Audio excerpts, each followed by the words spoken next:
सबों को जोहार, जय संविधान। कैसे हो आप लोग साथियों? आप लोग अच्छे होंगे, मैं उम्मीद करता हूँ। मैं बिल्कुल ठीक हूँ। और आज हम एक खास विषय पर, मुद्दे पर बात करने वाले हैं दोस्तों। सीतापुर विधानसभा क्षेत्र की बात है। मंत्री अमरजीत भगत के द्वारा खेल महोत्सव, कर्मा महोत्सव कराया जा रहा है दोस्तों।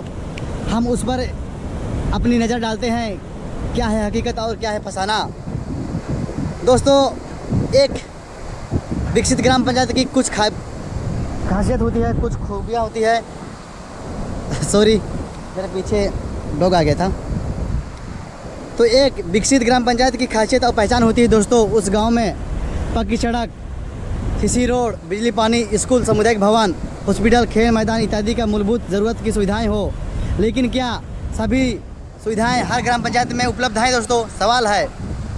तो चलिए, मैं दावे के साथ कह रहा हूं कि सीतापुर विधानसभा क्षेत्र में 50% से अधिक ग्राम पंचायत में ये सभी मूलभूत सुविधाएं उपलब्ध आज भी नहीं होंगे। क्षेत्र में मंत्री जी का कार्यकाल लगभग 20 साल पूरे होने वाले हैं, लेकिन किसी भी ग्राम पंचायत में 20 साल में एक बार भी पक्की सड़क, सीसी रोड, स्कूल इत्यादि जैसे बड़ा काम नहीं हुआ है। अभी चुनाव समय में कुछ ग्राम पंचायतों में पक्की सड़क, खेल मैदान, पुलिया, सीसी रोड, सामुदायिक भवन इत्यादि स्वीकृत का घोषणा हुआ है। ये ज़रूरी था, होना ही था। और घोषणा हर साल ग्राम पंचायत के लिए निर्माण कार्य करवाने तो आधा से अधिक मूलभूत सुविधाएं समस्या ख़त्म हो जाती थी, लेकिन ऐसा नहीं हुआ। इसलिए वोटर्स को लुभाने के लिए अभी कुछ घोषणाएं और खेल महोत्सव तथा कर्मा नृत्य में मुख्य फोकस किया जा रहा है। कर्मा नृत्य में खेल और महोत्सव पे फोकस को लुभाने के लिए दोस्तों कुछ मुख्य फोकस किया जा रहा है। उसे हम इस प्रकार से समझते हैं। पहला, क्रिकेट या फुटबॉल मैच करवाने के लिए 25,000 रुपये का इनाम रखा जा रहा है। और उसी समय कर्मा नृत्य, सांस्कृतिक डांस इत्यादि के लिए 5,000 अलग से रुपये दिया जा रहा है। इन सबको मिला करके दोस्तों लगभग 25,000 रुपये। और साड़ी भी दिया जा रहा है, जो कि उसका कीमत लगभग 2,000 रुपये का है।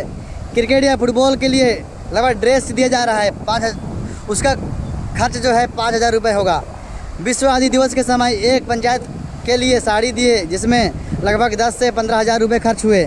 कर्मा प्रतियोगिता के अंतर्गत पंचायत स्तर पर प्रथम आने पर 1,500 रुपये इनाम दिया जा रहा है।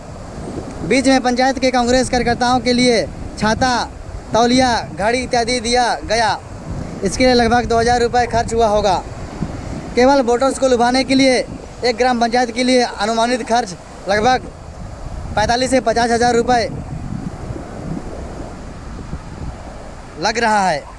विकास कार्यों में कितना खर्च होता? यदि विकास कार्य करवाना होगा तो उसमें कितना खर्च होता? आइए हम कुछ समझते हैं इस पर भी। 100 मीटर का सीसी रोड निर्माण में लगभग 3 लाख रुपए खर्च होंगे, वाकई में होंगे। 1 किलोमीटर पक्की सड़क निर्माण में लगभग 30 से 35 लाख खर्च होगा। यदि एक प्राथमिक स्कूल का निर्माण होता तो उसके लिए लगभग 25 लाख खर्च होंगे। सामुदायिक भवन बनते हैं तो लगभग 25 लाख रुपए खर्च होगा। उप स्वास्थ्य केंद्र के लिए भवन निर्माण होता तो लगभग 30 से 40 लाख रुपए खर्च होता। ट्रांसफार्मर लगता तो 100 kV का, तो उसमें लगभग 1.5 लाख रुपए खर्चा पड़ेंगे। खेल मैदान, पंचायत भवन, स्कूल का हाथा निर्माण में कुल खर्च लगभग 5 लाख से ऊपर खर्चा होगा। समझने वाली बात यह है दोस्तों कि इस तरह के विकास के कार्यों को कराने के लिए लाखों रुपए ग्राम पंचायत के लिए खर्च करने पड़ेंगे। इसी को मद्देनज़र रखते हुए हमारे मंत्री जी या विधायक जी कहें, वो अपना दिमाग लगा करके जो है 50,000 में कर्मा नृत्य और फुटबॉल करा करके निपट जाओ। भैया, विकास कार्य हो ना हो इसको किसको फ़र्क पड़ता है? आवाज़ उठाने वाले तो कोई नहीं है और इसकी खोज पड़ताल करने वाले भी कोई नहीं है। भाई, हमको क्या फ़र्क पड़ता है विकास करे या ना करे? हमारे समाज में ऐसे बुद्धि और ऐसे सोच रखने वाले बुद्धिजीवियों की कमी नहीं है। यदि इसके खिलाफ़ आवाज़ उठाते तो आज किसकी हिम्मत होता कि हम साला खेल महोत्सव में भाग लेते, कर्मा नृत्य में भाग लेते। और आगे देखते हैं, जिसमें ग्राम पंचायत में विकास के कार्य होने चाहिए उसकी तरफ किसी का भी ध्यान नहीं जा रहा है। सभी को ये कर्मा नृत्य, नाचने और खेल कूद करने में व्यस्त हो गए हैं और इसलिए कोई भी उसे फुर्सत फुर्सत होकर पिछले समय में मंत्री जी अपने ग्राम पंचायत में क्या क्या काम किया नहीं किया उसको सोचने समझने के लिए उसके पास समय ही नहीं है, क्योंकि तो भैया वो तो बिजी हैं कर्म नाचने में और खेलकूद करने में। तुम लगे रहो भैया खेलकूद करने में, विकास की चिंता, अपने बाल बच्चों के भविष्य की चिंता किसी को नहीं है। आप नाचते रहो, खेलते रहो, कूदते रहो और आगे देखते हैं। इसके अलावा मंत्री जी जल जंगल ज़मीन को बचाने के लिए साथ दे रहे हैं नहीं दे रहे हैं, इसका भी आप लोगों को कोई चिंता ही नहीं है। हमारा ज़मीन बिक रहा है, कितने सरकारी ज़मीन अभी तक जो है कितने लोगों ने हड़प लिया है, इस पर भी कोई विचार विमर्श करने के लिए समय नहीं है। आगे चलते हैं। या फर्जी पट्टा धारियों भूमाफियाओं को बचाने में तो नहीं लगे हैं। मंत्री जी के ऊपर सवाल है, क्या आपके मंत्री आपके विधायक फर्जी पट्टा बनाने वाले भूमाफियाओं के साथ में है या आदिवासी के साथ में है? आप लोग आदिवासी हो तो ज़रा गौर कीजिए, इसके और अपना दिमाग को घुमाइए। क्या वाकई में मंत्री अमरजीत भगत आप लोगों के साथ में है, आदिवासियों के साथ में है, आदिवासी हित के लिए काम कर रहे हैं? आप लोग सोचिए समझिए। और जितने भी आदिवासी सर्व आदिवासी समाज के लोग हो, बुद्धिजीवी, आप अध्यक्ष उपाध्यक्ष मानते हो, अपने समाज के लोगों को समझाइए। क्या वाकई में आप लोग के विधायक जो है इस ओर आपका काम कर रहे हैं नहीं कर रहे हैं? आगे चलते हैं। या अन्य समस्याओं के लिए साथ आपके सहयोग में उनका योगदान रहता है या नहीं रहता है? क्या इस क्षेत्र में लोग भ्रष्टाचार से परेशान है या नहीं है? उसके बारे में मंत्री अमरजीत भगत की कितने सहयोग हैं? क्या कोई भी काम समय पर होता है? आपका काम होता है, कुछ भी हो, खाता बनवाना हो, अपना ज़मीनी रजिस्ट्रीकरण हो, अपने दादा परदादाओं के नाम पे अगर कुछ खाता है तो आपके नाम पर करवाने के लिए कितना समय लगता हो, इसके और क्या अमरजीत भगत या फिर आपके काम करने वाले तहसीलों में बैठने वाले लोग सही ढंग के सही समय पे कर पाते नहीं कर पाते हैं, उसको आप लोग ध्यान कीजिए। इसके बारे में कौन आकलन करेगा? और घोषणाएं क्या होना चाहिए? अधिकतर रोजगार गारंटी में काम करते हैं, फिर भी एक गोदी का मेहनत राशि बढ़ाने की घोषणाएं क्यों नहीं होती है? आप लोग इस पर ध्यान दो मेरे भाइयों। रोजगार गारंटी में जो गोदी धोते हो, उस गोदी का लगभग अभी 200 या 250 रुपये कीमत होगा, उसका गोदी का कीमत 500 होना चाहिए। आप लोग इसके लिए नाच गान करो और इसके लिए आवाज़ उठाओ आप। और आगे चलते हैं। बस 1 रुपये चावल को खा खा के धोती साड़ी पैसा मिला या नहीं, कब कर्मा नाचना जाना है, उसी में बस ध्यान लगाए बैठे हो। इससे थोड़ा बाहर आओ। युवाओं को कहना चाहूँगा, खेल युवाओं का और कर्मान्वित आदिवासी महिलाओं का, पुरुषों का मानसिक रूप में मंत्री जी का गुलामी करने लगे हो। मैं ये भी नहीं कह रहा हूँ कि मंत्री जी को वोट मत दो, बल्कि मैं ये बताना चाहता हूँ कि आपके ग्राम पंचायत क्षेत्र में मंत्री जी कितना विकास का काम कर पाया है, उसके बारे में आकलन करो। उसके बाद में वोट देना या नहीं देना वो आपके फैसला है।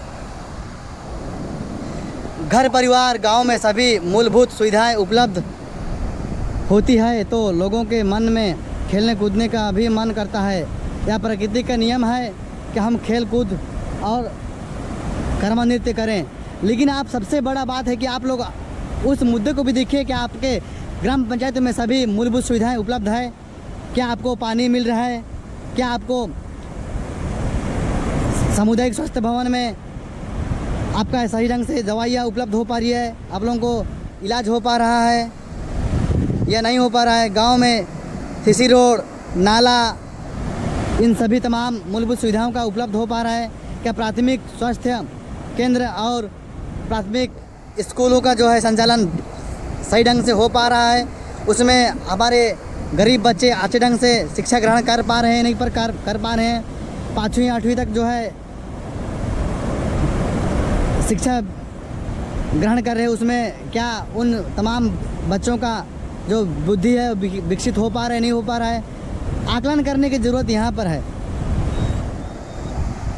और पहले या तो सोचो आपके लिए, आपके गांव के लिए क्या चाहिए और क्या समस्या है जो दूर होना चाहिए, कितना विकास हुआ है और कितना बाकी है, फिर वोट करो। अच्छे उम्मीदवार भी जीत जाएंगे और विकास भी अच्छे से होंगे। दोस्तों, आने वाले चुनाव में आप लोग बढ़ चढ़ करके जो है हिस्सा लीजिए।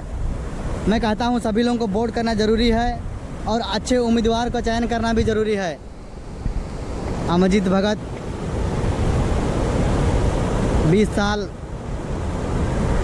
यहाँ पर विधायक के रूप में और 5 साल मंत्री के रूप में यहाँ पे राजकीय, और वे क्या क्या विकास के कार्य किए, उन तमाम विकास के कार्यों को आप लोगों को भली भांति पता है।